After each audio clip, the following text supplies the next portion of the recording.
L'histoire commence avec Soka, une fille de 26 ans qui, tenez-vous bien, n'a jamais rien fait au lit avec personne. Et comme il y a toujours des gens pour se moquer, elle devient vite la cible des blagues. Mais elle en a ras-le-bol et décide de participer à une émission appelée La Maison de l'amour. Le concept? Un tas de célibataires qui vivent ensemble dans l'espoir de trouver l'amour. Ou au moins, de flirter un peu. En arrivant, elle rencontre les autres participants.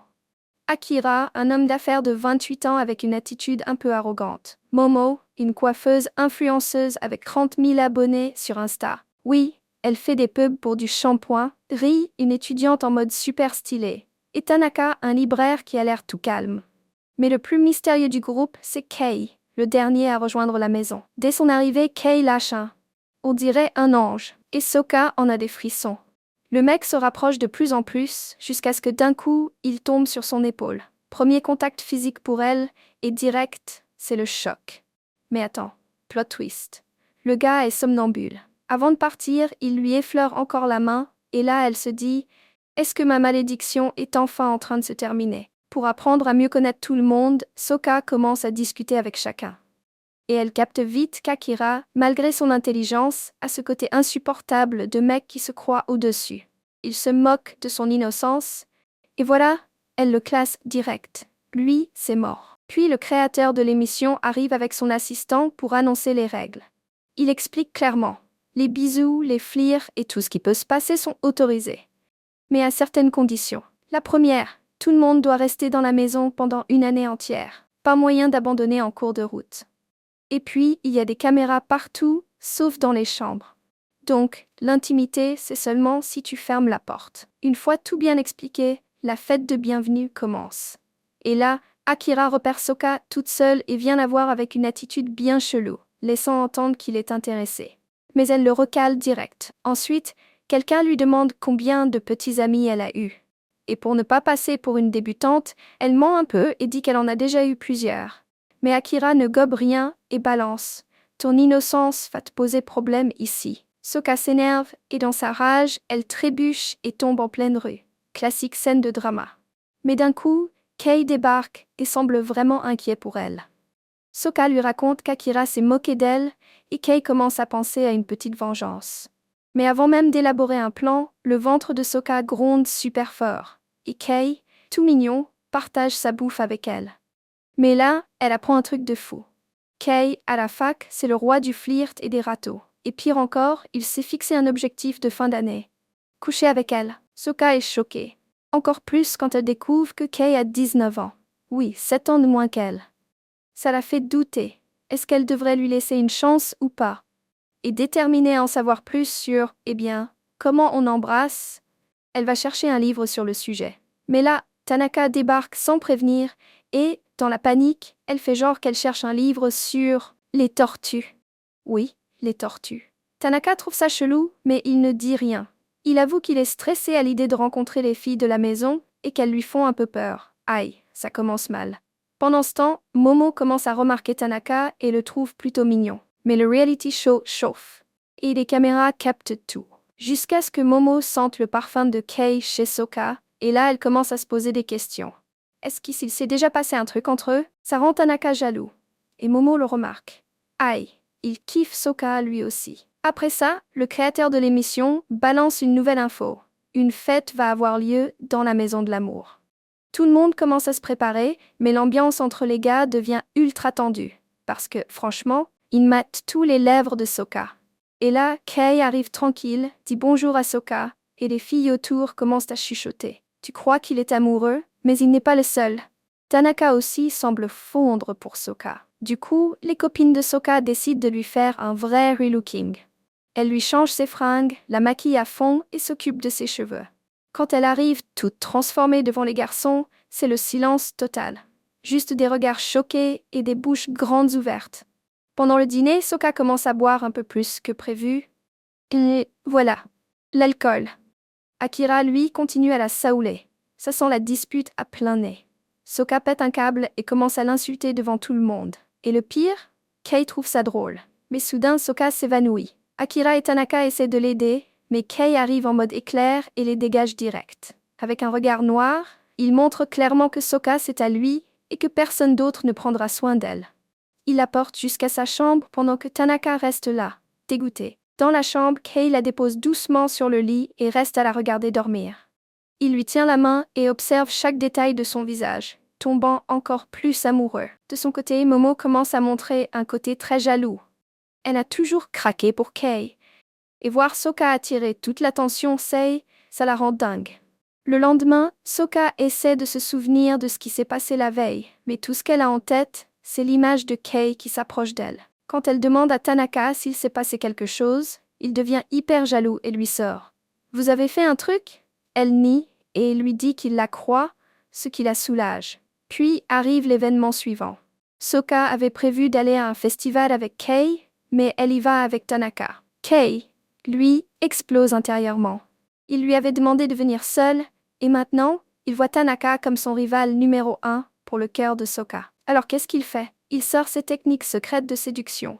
Il lui touche le front, fait semblant de vérifier si elle a de la fièvre et lui balance un « j'ai le remède parfait pour ton cœur vide ». Le mec est trop smooth. Soka est captivée par ses yeux brillants, mais elle se ressaisit, consciente qu'ils sont en public. Elle repense au conseil de Ryo et se met à jouer le rôle d'une fille confiante et super sûre d'elle. Sauf qu'au fond, elle est jalouse de toutes les filles qui tournent autour de Kei. Elle pense qu'elle ne sera jamais aussi jolie qu'elle, mais en réalité ces filles la trouvent mature et expérimentée en amour, tellement qu'une d'elles lui demande même un conseil pour séduire un mec. Et le conseil de Soka, regarde-le dans les yeux pendant 3 secondes, puis pince les lèvres très fort. Et ça marche tellement bien qu'elle devient la coach love de l'école. Maintenant, toutes les filles lui demandent des conseils, sans savoir qu'en vrai, elle n'a aucune expérience. Le délire devient total quand une fille décide carrément de se déclarer à Kei. Le mec n'en peut plus d'entendre des « je t'aime » à gauche, « sois avec moi » à droite, mais il ne répond à aucune. Son seul objectif, Soka. Mais quand il part la chercher, devine quoi? Elle se balade avec Tanaka. Pendant cette promenade, Soka finit par se confier.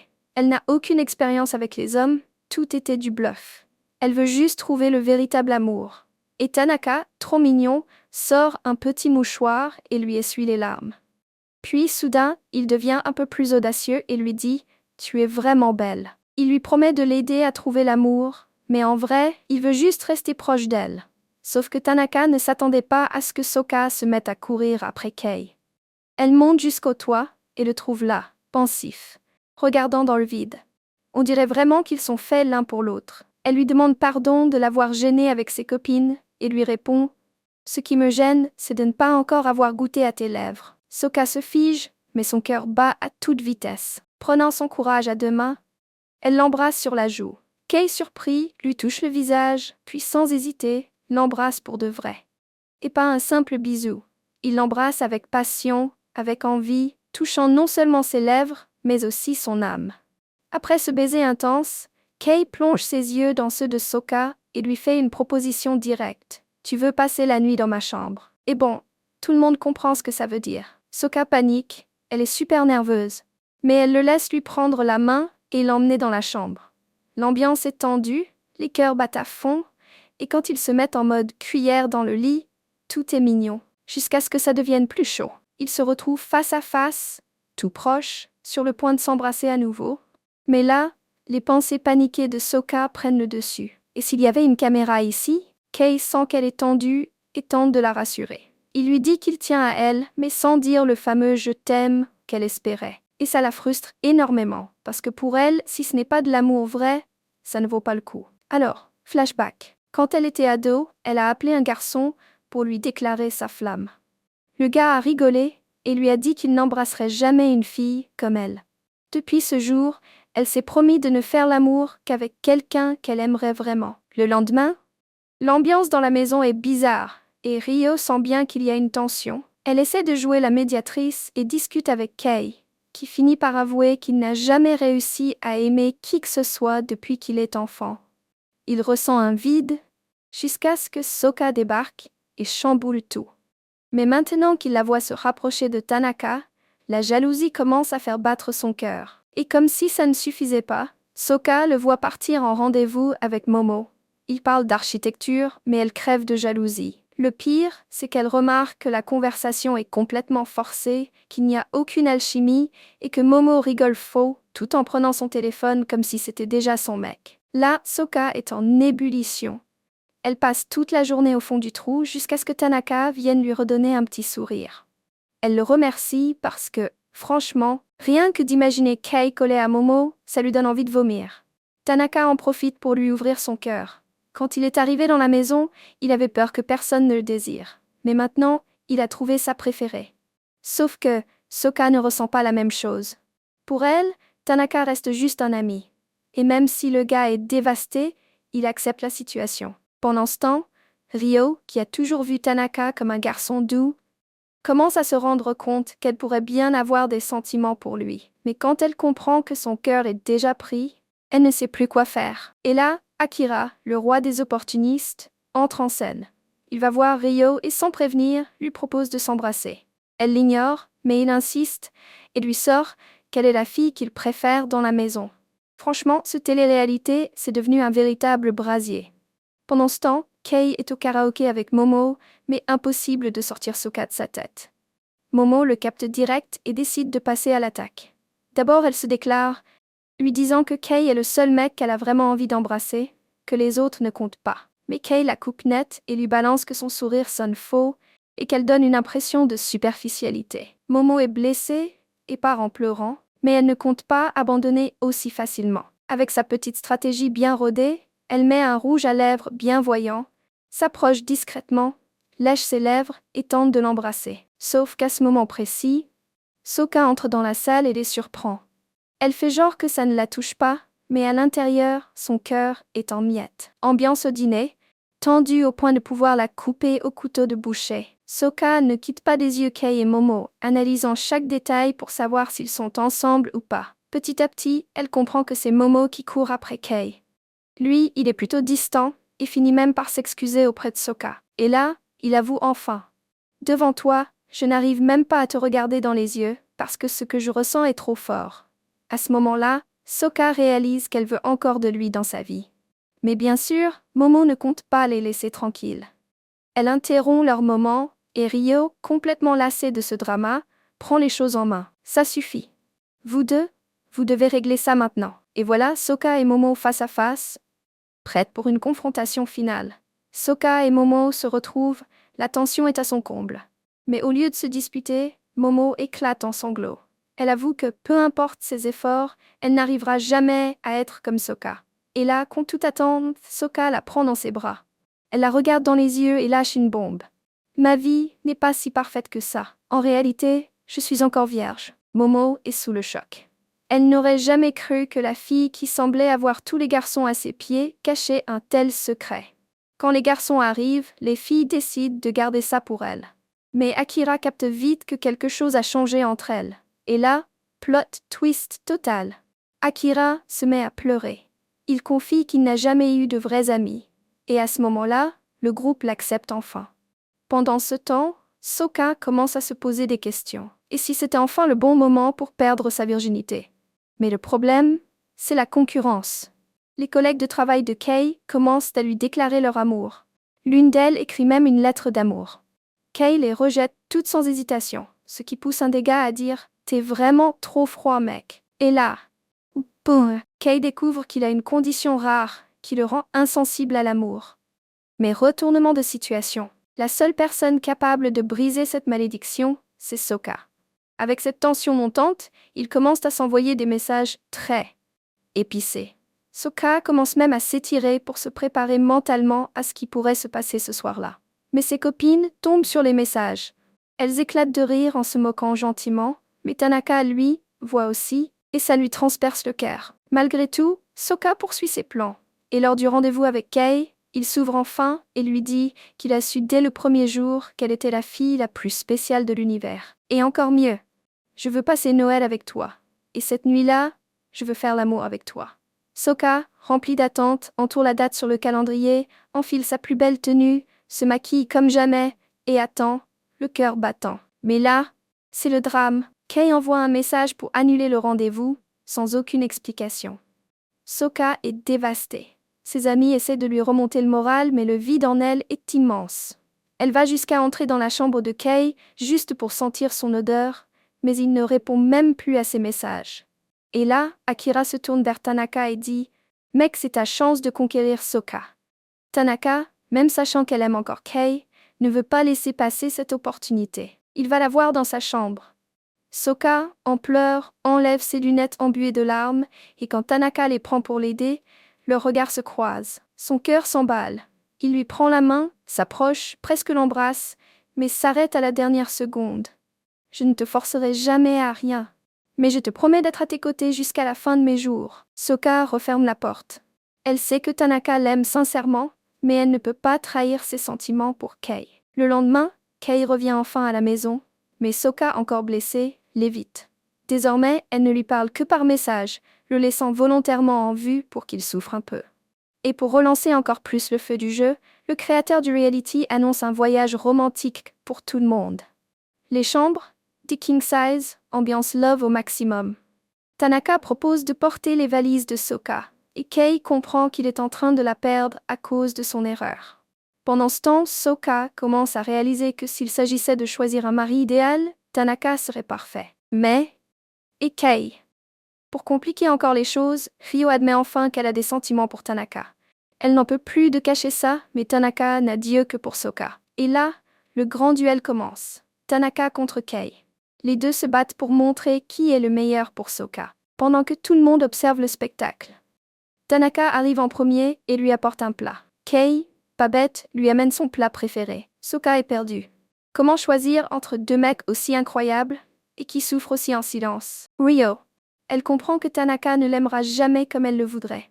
Akira voit sa tristesse, la console et lui avoue qu'il l'a toujours aimée. Franchement, ce reality est devenu un véritable festival d'amour non réciproque. Pendant ce temps, Kei et Soka se retrouvent enfin. Rien qu'en le regardant, elle devient rouge comme une tomate. Kei s'excuse et lui explique enfin pourquoi il a disparu. Ses projets d'architecture ont été détruits et il a dû tout refaire cette nuit-là, car c'était son avenir professionnel qui était en jeu. Soka est touchée de voir cette lumière dans ses yeux quand il parle de ses rêves. Et alors, elle lui pardonne. Mais Kei ne s'arrête pas là. Il a préparé une surprise. Il prend la main de Soka, et ensemble, ils courent jusqu'au toit. Devant eux, le tout premier lever de soleil de l'année. « Je voulais voir le premier matin de l'année avec toi. » Soka, un peu gênée, dit « Me regarde pas, je suis pas maquillée. » Mais Kei sourit et répond « Alors, je suis le premier homme à te voir comme ça. Et pour moi, tu es la plus belle fille du monde. » Touchée au plus profond d'elle-même, Soka se sent enfin prête à passer à l'acte. Mais évidemment, personne ne doit savoir. Alors, façon ninja, elle disparaît discrètement dans la nuit pour le rejoindre. L'ambiance entre eux est électrique, mais Tanaka voit tout. Il attend le bon moment pour confronter Kei, d'homme à homme. Quand ils se retrouvent enfin, Tanaka va droit au but. « Tu l'aimes vraiment, Soka ?» Kei ne réfléchit même pas. Il le regarde droit dans les yeux et dit « Dans mon cœur, il n'y a qu'elle. » Tanaka comprend qu'il a perdu, mais il ne baisse pas les bras. Il retrouve Soka seul et lâche. « Je ne veux pas être juste ton meilleur ami. Je veux être ton petit ami. » Soka ne sait pas quoi dire. Elle panique et fait la chose la plus adulte possible. Elle s'enfuit. Elle court retrouver Kei et quand il la voit, il lui dit « Aujourd'hui tu es encore plus belle. » La rencontre démarre tranquillement jusqu'à ce que Kei l'emmène visiter des maisons. Un simple tour? Pas vraiment. Ce qu'elle ne sait pas, c'est qu'il lui montre un futur possible. Une maison. Une vie à deux, peut-être même 2 enfants. Kei lui offre alors un cadeau très spécial, une bougie artisanale qu'il a fabriquée lui-même. Mais le plus fou, c'est que dans la cire, il a glissé une larme qu'il a versée pendant leur séparation. Une façon symbolique de demander pardon pour la douleur qu'il lui a causée. Soka est bouleversée, mais avant qu'elle ne puisse répondre, une petite fille surgit de nulle part et l'appelle « Maman ». Elle reste figée, sans savoir quoi dire, jusqu'à ce que la vraie mère arrive et reprenne la petite. Soka observe la scène et ressent un pincement au cœur. Elle n'a jamais eu de vraie famille. Elle ne sait pas ce que c'est qu'un foyer heureux. Et maintenant, Kei est devenue sa famille. Son refuge. De retour à la maison, Tanaka ne la quitte pas des yeux. Il la surveille sans arrêt, et ça la met tellement mal à l'aise qu'elle décide d'aller se cacher avec ses amis. Elle discute pour savoir quel garçon elle devrait choisir. Ses amis soutiennent Tanaka. Il est doux, attentionné et lui offrirait une vie paisible. Mais le cœur de Sokka, lui, bat pour Kei. À chaque fois qu'elle le regarde, une chaleur envahit tout son corps, au point qu'elle en perd presque connaissance. Momo, jouant les entremetteuses, essaye d'aider Tanaka, qui la remercie pour son soutien. Plein de courage, il finit par se déclarer « Je peux m'imaginer passer toute ma vie avec toi ». Sokka, perdu, s'assoit sur son lit et fixe la bougie que Kei lui a offerte. Et pile à ce moment-là, Kei lui envoie un message, comme si le destin lui criait quelque chose. Son cœur a déjà choisi. Mais avant de répondre, elle entend Ryo et Akira parler d'un ton étrange. Curieuse, elle leur demande ce qui se passe, et ils avouent enfin, ils sont en couple. Mais pas seulement. Akira enlace Ryo tendrement par derrière, montrant à quel point il l'aime vraiment. Sokka, surprise, court l'annoncer à Kei. Mais lui, il n'est pas étonné. Ils vont parfaitement ensemble. Puis il ajoute « Mais maintenant, parlons de nous ». Kei caresse doucement le visage de Sokka et dit la phrase qui fait fondre son cœur. « Je veux devenir architecte, oui. Mais surtout, je veux être l'architecte de notre vie. Je veux dessiner tes sourires, ton bonheur et nos enfants. » Le cœur de Sokka explose d'émotion. Mais soudain, elle hésite. Pour la première fois, elle se rend compte de leur différence d'âge. Et elle doute. Alors, quand Kei tente de l'embrasser, elle recule. Elle sait que s'ils s'embrassent maintenant, la suite sera inévitable et la peur la paralyse. Elle commence à pleurer et Kei s'inquiète. Mais avant qu'il ne dise quoi que ce soit, Tanaka débarque à l'improviste. En voyant Sokka en pleurs, il croit que Kei lui a fait du mal. Furieux, il s'avance, mais Sokka intervient immédiatement. Ce n'est pas sa faute. C'est un traumatisme que je traîne depuis l'enfance. Malgré tout ce qu'elle a vécu, Sokka a encore peur de s'abandonner complètement à quelqu'un. Le rejet du passé l'a tellement marquée qu'elle est terrifiée par l'intimité. Kei comprend, et bien qu'il l'aime plus que tout, il prend une décision. Il se souvient d'une promesse qu'il lui avait faite. « Je ne veux jamais te faire pleurer, Sokka. » Et maintenant qu'il voit ses larmes, il se sent comme un échec. Le cœur brisé, il prend une décision douloureuse. Il la quitte. Sokka, perdu, prend alors une décision inattendue. Elle s'inscrit pour étudier l'architecture à l'étranger dans l'espoir d'échapper à sa peine et de se reconstruire. Pendant ce temps, Tanaka tente un dernier coup. Tout le monde autour de nous se marie. Alors, pourquoi pas nous? Sokka, à bout de force, accepte. Pour la première fois de sa vie, à 26 ans, elle a un petit ami. Quand elle l'annonce à ses copines, elles lui disent qu'elle a fait le bon choix. Mais au fond, Sokka sent que quelque chose cloche. Sa relation avec Tanaka semble mécanique, sans cette étincelle qu'elle a toujours rêvé de ressentir. Il fait tout pour être un bon petit ami. Il lui demande même la permission de lui tenir la main. Et quand elle accepte, c'est le plus beau jour de sa vie à lui. Mais pour Sokka, ce ne l'est pas.